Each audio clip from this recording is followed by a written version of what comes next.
പാല് കുടിക്കാൻ മറന്നു. എനിക്ക് പാല് വേണ്ട. ഒന്നരയുടെ ഉറങ്ങിക്കോളൂ. ഉറക്കം വരാനല്ലേ എന്നിട്ട് വന്നത്? അച്ഛൻ എങ്ങാനും വന്ന് കണ്ടാൽ? അച്ഛൻ നല്ല ഉറക്കം. ഇനി രാവിലെ ബെഡ് കോഫി സമയത്ത് നോക്കിയാ മതി. വന്ദന, ഇവിടെ നമ്മെ നിയന്ത്രിക്കാൻ നമ്മൾ മാത്രമേ ഉള്ളൂ. ഇനിയും അത്ര വലിയ നിയന്ത്രണം വേണോ ചേട്ടാ? വേണം. എനിക്ക് ചില പ്രധാനപ്പെട്ട ജോലികൾ ചെയ്തു തീർക്കാനുണ്ട്. ചേട്ടന് എന്നെ കാണുന്നത് ഇഷ്ടമില്ലെന്ന് എനിക്കും അറിയാം. ഇഷ്ടമില്ലാഞ്ഞിട്ടല്ല, പിന്നെ സമയമാകത്തോണ്ട. ഇനി എന്നാ മൂത്ത് നിറച്ചിട്ടോ? വന്ദന പോയി കിടക്ക്. ഒരിക്കൽ ബന്ധപ്പെട്ടാൽ ഭാര്യയാകുന്ന ഭയമാണ് വന്ദന? അതോ സ്വത്തിന് അവകാശം പറയുന്ന ഭയമോ?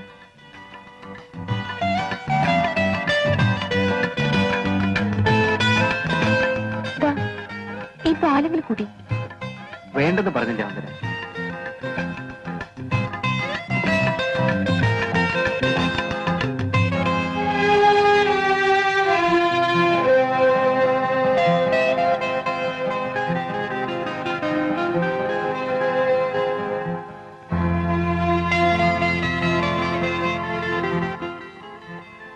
വാസുവേട്ടൻ വന്നില്ല വന്നേരെ? അച്ഛൻ വേറെ വീട് അന്വേഷിച്ചു പോയിരിക്കുക. വേറെ വീടോ? ഇത് നിങ്ങളെ വീടല്ലേ? യാതൊരു ബന്ധവുമില്ലാതെ അന്യരായി ഞങ്ങളിവിടെ കഴിഞ്ഞാൽ. നിങ്ങളെ ഇതുവരെ അന്യരായി ഞാൻ കണ്ടിട്ടില്ല. ചേട്ടൻ തോന്നിയില്ലെങ്കിലും കാണുന്നവരെന്തായിരിക്കും? മറ്റുള്ളവരെ ബോധ്യപ്പെടുത്താനല്ലല്ലോ നമ്മൾ ജീവിക്കുന്നത്. കാണുന്ന നാട്ടുകാരെന്ത് പറയും? ഞാൻ നടുക്കടലിൽ മുങ്ങിത്താണോണ്ടിരുന്നപ്പോൾ ഈ നാട്ടുകാരാരെയും കണ്ടില്ല. എനിക്കൊരു പുതിയ ജീവിതം തന്നത് വാസുവേട്ടനാണ്. അച്ഛനോടല്ലേ കടപ്പാട്? എനിക്ക് വിടുന്ന കാര്യം. വന്ദന എന്താ ഇങ്ങനെയൊക്കെ പറയുന്നത്? ഒരു ബന്ധവുമില്ലാതെ ഞാനിവിടെ കഴിയുന്നത് ശരിയല്ല. വന്ദനയ്ക്ക് ഏത് ബന്ധത്തിലും ഇവിടെ കഴിയാം. ആളുകള് എന്തൊക്കെയാണ് പറയുന്നത് അറിയാമോ? എന്റെ ഭാര്യയാണെന്ന് പറയും. അതിൽ കൂടുതലൊന്നുമില്ലല്ലോ. ചേട്ടനെ സ്നേഹിക്കാൻ വേറെ ആളുണ്ടെന്ന് എനിക്കറിയാം. വന്ദന, എനിക്കിനി ജീവിതത്തിൽ നിങ്ങളൊക്കെ അല്ലാതെ മറ്റാരാ ഉള്ളൂ? ഇന്നലെ രാത്രി ഞാൻ ബെഡ്റൂമിൽ വന്നപ്പോ ചേട്ടൻ എന്തൊക്കെയാ പറഞ്ഞത്? വാസുവേട്ടനെ ഞാൻ ഒരിക്കലും വഞ്ചിക്കില്ല. ഇതിലെന്ത് വഞ്ചന? നാട്ടിൽ നടക്കാത്ത കാര്യമാ. ഞാൻ നിരവധി പ്രശ്നങ്ങളിൽപ്പെട്ട് വേദനിക്കുന്നവരാണ്. എല്ലാ ജീവിത സൗഭാഗ്യങ്ങളുമുള്ള സൈമൻ ചേട്ടന് വേദനയും. എന്റെ പ്രയാസങ്ങൾ വന്ദനയ്ക്കറിയില്ല. ആ പ്രയാസങ്ങളിൽ പങ്കുചേരാൻ ഒരാള് കൂടി ഉള്ളത് നല്ലതല്ലേ? അവസരം വരുമ്പോ ഞാൻ ക്ഷണിക്കും. ഡാഡി, ഒരു പുതിയ ബിസിനസ് അടങ്ങിയിരിക്കുന്നു, നോക്കാമോ? ആ വാസുവേട്ടന് ഇഷ്ടപ്പെട്ടെങ്കിൽ പിന്നെ എന്നോട് എന്തിനാ ചോദിക്കുന്നത്? ഒരു ചരക്ക് കപ്പലും ഷിപ്പിംഗ് ഏജൻസിയും ഒക്കെ കൂടി വിൽക്കാൻ വന്നിരിക്കുന്നു. നമുക്കത് വേണോ? വേണം. നമുക്കത് വാങ്ങണം. ലാഭനഷ്ടം അല്ല പ്രശ്നം. വാസുവേട്ടന് താല്പര്യമാണെങ്കിൽ അങ്ങനെ തന്നെ ആവട്ടെ. എങ്കിൽ നാളെ തന്നെ പോയി നോക്കണം.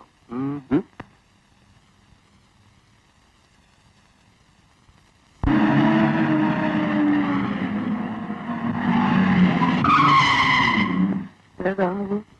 2878 അംബാസിഡർ.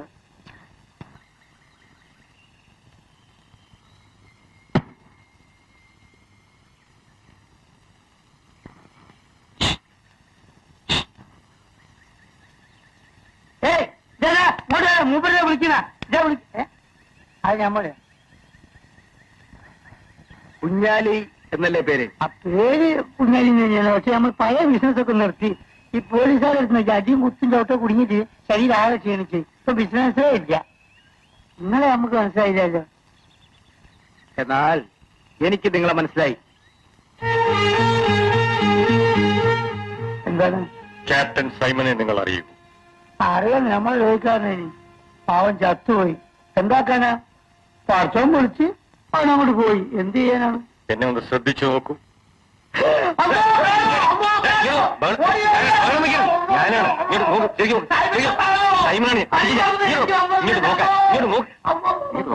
ഞാനല്ലേ സൈമൺ.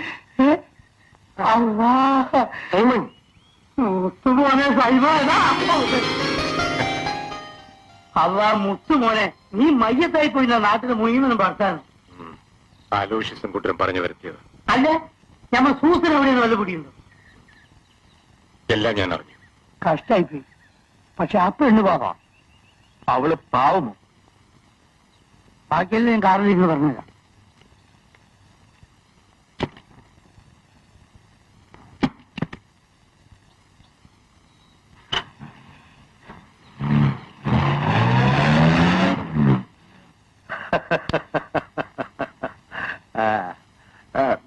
പേരെന്തോന്നാ പറഞ്ഞത്? Andrew Xavier. മലയാളം അറിയില്ലെന്നാ ഞാൻ ആദ്യം കരുതിയത്. ഞാൻ ജനിച്ചത് മലയാള നാട്ടിലാണെങ്കിലും പഠിച്ചതും വളർന്നതൊക്കെ മലയാളിലായിരുന്നു. എന്നിട്ടും മലയാളം മറന്നില്ലല്ലോ. മറക്കാത്ത രണ്ടേ ഉള്ളു, മര്യാദയും മാതൃഭാഷയും.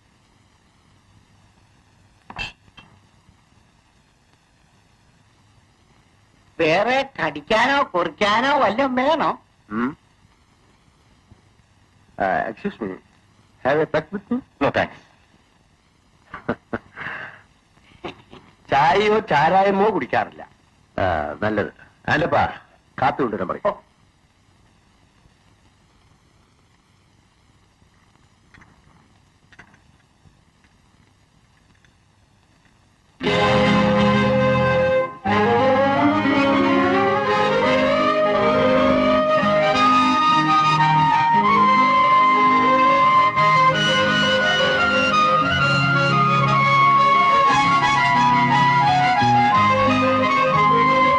കാര്യങ്ങളെല്ലാം ഞാൻ വിശദമായി പറഞ്ഞു.